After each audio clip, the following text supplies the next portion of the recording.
Let's look at the mood map, but this time we're going to overlay emotion terms and what that emotion is good for.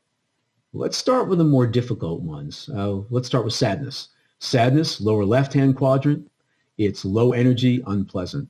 Is sadness good for anything? Shouldn't we try to get rid of sadness? And the answer is no, it depends.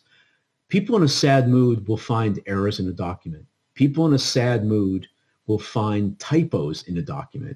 So if your job right now is to look at a budget spreadsheet before you send it to a client and you're super happy because you're almost done, you're going to miss some of those errors in the formulas. Let's now move to anger. That's high energy but unpleasant moods. Anger rises from a sense of injustice. Without anger, our world would be even more unjust than it is today. The key about anger is moving that anger from a destructive expression to a more constructive expression to allow you to change the world for the better. Anxiety is also in that quadrant, in that red quadrant. Anxiety is a motivator. Without anxiety, you might not have graduated from college because you didn't study for the exam. The green zone, that's low energy but pleasant moods. You're reflective, you're contented, you gain agreement. It's great for self-reflection. It's great to have a one-on-one, a review meeting, where you're not defensive, you're not accusatory. Finally is the yellow quadrant. It's high energy, pleasant moods. You inspire people. You generate enthusiasm. You innovate. You brainstorm. If that's your task, that's where you need to be. Well, matching emotions means mapping your emotions, understanding the task in front of you, and if the current emotion map matches the task, you're all good. Just continue.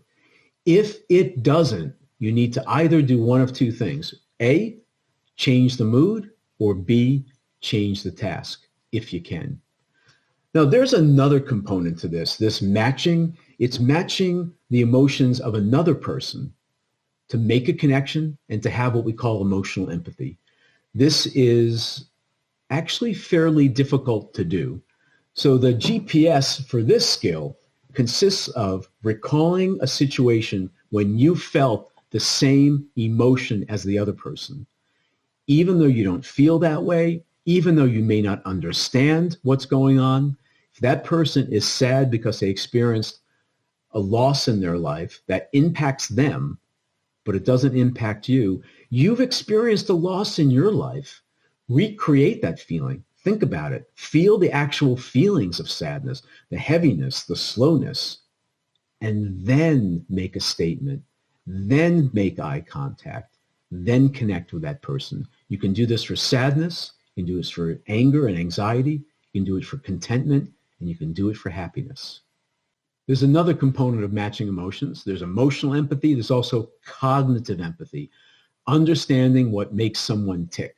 Now, all emotions are universal. They have universal causes, but what makes you happy may not make me happy. What drives you nuts, I may not care about. You need to complete this cognitive empathy table.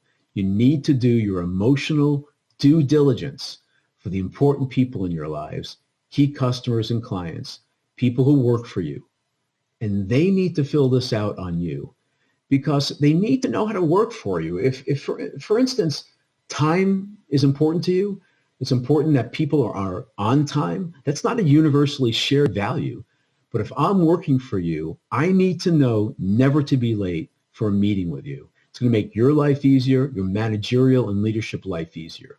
So do your emotional due diligence using our cognitive empathy table.